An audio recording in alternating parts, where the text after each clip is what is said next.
Trump picks former Florida AG Pam Bondi as AG nominee after Matt Gaetz withdraws, and the ex-congressman approves. President-elect Donald Trump went from one Floridian to another Thursday, announcing that former Sunshine State Attorney General Pam Bondi would be his new pick to lead the Justice Department, hours after former nominee Matt Gaetz withdrew his name from consideration. For too long, the partisan Department of Justice has been weaponized against me and other Republicans. Not anymore, Trump, 78, said in a statement on Truth Social. Pam will refocus the DOJ to its intended purpose of fighting crime and making America safe again. I have known Pam for many years. She is smart and tough, and is an America First fighter who will do a terrific job as Attorney General. Gaetz, 42, was announced as Trump's Attorney General designate November 13, but withdrew earlier Thursday after failing to persuade enough Republican senators to support him. The ex-congressman had been sweating the release of a House ethics report into allegations of sexual misconduct and illicit drug use, among other transgressions. Bondi, 59, served as Florida's first female Attorney General from 2011 to 2019, and has been a longtime ally of the 45th president. Pam was a prosecutor for nearly 20 years, where she was very tough on violent criminals and made the streets safe for Florida families, Trump said in his statement.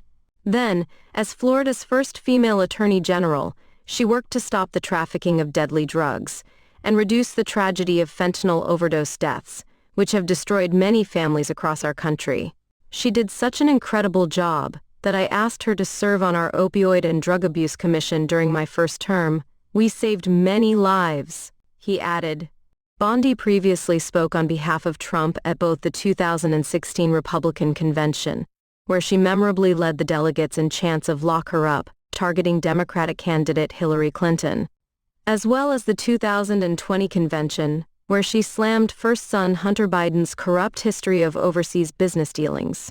After Bondi left the Florida AG's office, she defended Trump as a member of the White House legal team during his first impeachment in 2020, which ended in a party-line Senate vote to acquit the 45th president. Bondi also assisted in voter litigation efforts during that year's presidential election and the 2024 election. Previously, she led state efforts challenging former President Barack Obama's Affordable Care Act as unconstitutional, which were defeated at the Supreme Court in 2012. Gaetz praised Trump's pick to replace him shortly after it was announced. Pam Bondi is a stellar selection by President Trump for Attorney General, the former lawmaker wrote on X, noting that he worked with Bondi when he served in the Florida state legislature.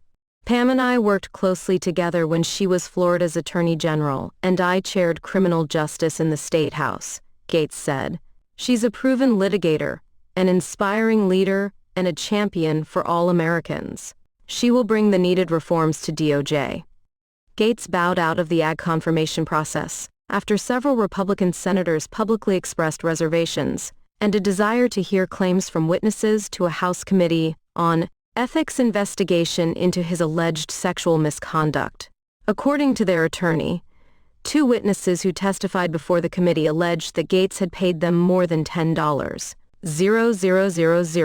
in exchange for sex, and one had seen the Florida pole having sex with a 17-year-old girl at a party in July 2017.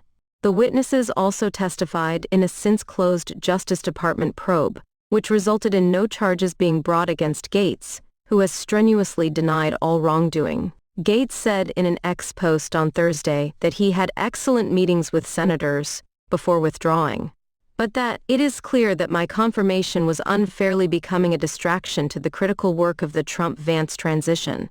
Sources told the Post that Gaetz was passed a private whip count showing that he had no path to confirmation and made the decision himself to pull out, despite having been very confident as recently as Wednesday about taking up the post.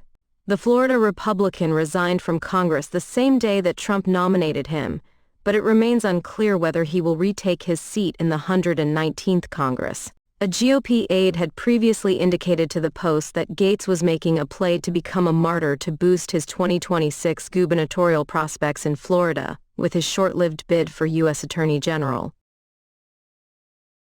Tech entrepreneurs Elon Musk and Vivek Ramaswamy outlined a plan Wednesday for President-elect Donald Trump to oversee a massive reduction in the federal workforce, arguing the employees won't be needed after Trump eliminates thousands of regulations in his next administration. Musk and Ramaswamy, who Trump last week named co-heads of a new Department of Government Efficiency, singled out in a Wall Street Journal op-ed federal employees who view themselves as immune from firing thanks to civil service protections. The duo pointed to recent Supreme Court decisions to argue the incoming president has the executive power to nullify many regulations, pursue large-scale firings of federal workers, and relocate some agencies outside of Washington.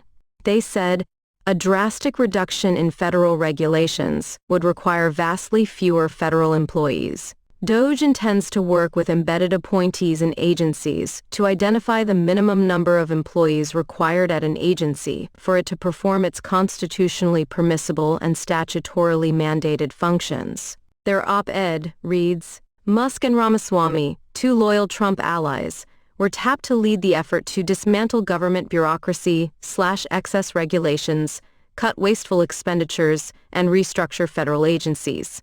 Although dubbed a department, the Musk-Ramaswamy-led effort is effectively an outside advisory commission, not a formal agency, with no legal authority. The incoming Trump administration is expected to revive a plan to convert some employees to Schedule F status, which strips them of job protections, among other efforts to cut the workforce. Musk and Ramaswamy said the number of federal employees to cut should be at least proportionate to the number of regulations that are eliminated. Not only are fewer employees required to enforce fewer regulations, but the agency would produce fewer regulations once its scope of authority is properly limited, they said. They did not specify how many workers could be downsized, or which agencies would be targeted if their plan is carried out. They said, employees whose positions are eliminated deserve to be treated with respect, and DOJ's goal is to help support their transition into the private sector, without providing specifics on how such a transition would work. More, Trump taps Elon Musk, Vivek Ramaswamy to lead new Department of Government Efficiency. Trump would be able to use existing laws to give targeted federal workers incentives for early retirement and provide voluntary severance payments to facilitate a graceful exit, they added. Musk, the richest man in the world, has quickly turned into a leading voice in Trump's orbit. The president-elect joined Musk in Brownsville, Texas, on Tuesday for the launch of Musk's SpaceX Starship. In the WSJ op-ed, Musk and Ramaswamy cited the Supreme Court's 2022 West Virginia v. Environmental Protection Agency and 2024 Loper Bright v.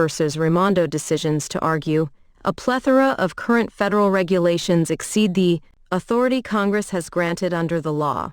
Their group plans to install legal experts within federal agencies to review regulations before presenting a list of rules for Trump to consider halting through executive action and initiating a process for review and rescission.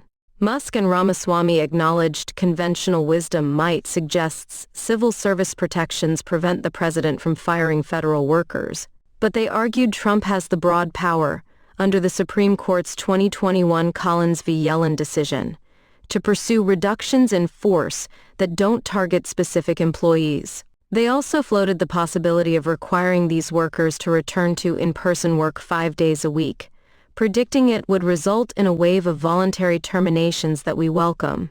If federal employees don't want to show up, American taxpayers shouldn't pay them for the COVID-era privilege of staying home, they said.